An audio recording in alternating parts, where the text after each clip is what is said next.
আল্লাহ পাক রব্বুল আলামিন জানিয়ে দিয়েছেন কেউ কারো পরিচয় দিয়ে কাজ হবে না। প্রত্যেকটা মানুষ বলবে ইয়া নাফসি ইয়া নাফসি।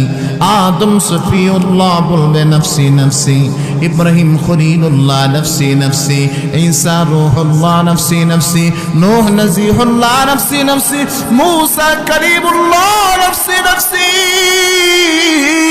ওই মুহূর্তের ভিতরে একজন মাত্র পয়গম্বর, তিনি বলবেন নাফসি নাফসি। তিনি উম্মতের মায়ায় বড় মহব্বত। আল্লাহর পয়গম্বর বলবে উম্মতি উম্মতি উম্মতি।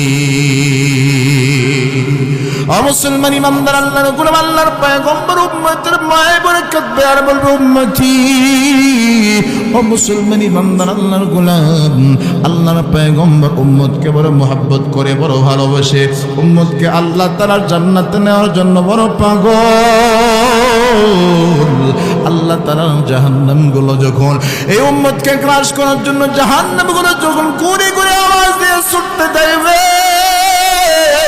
ওই মুহূর্তের ভিতরে আল্লাহ পাক রব্বুল আলামিনের পয়গম্বর আল্লাহ পাক রব্বুল আলামিনকে ডাকতে বলবে তোর মালিক, আজকে হাসরের ময়দানে আমার একজন উম্মতকে যদি তোমার জাহান্নাম খেয়ে ফেলে, আমি পয়গম্বর কিন্তু তোমার জান্নাতে যাব না।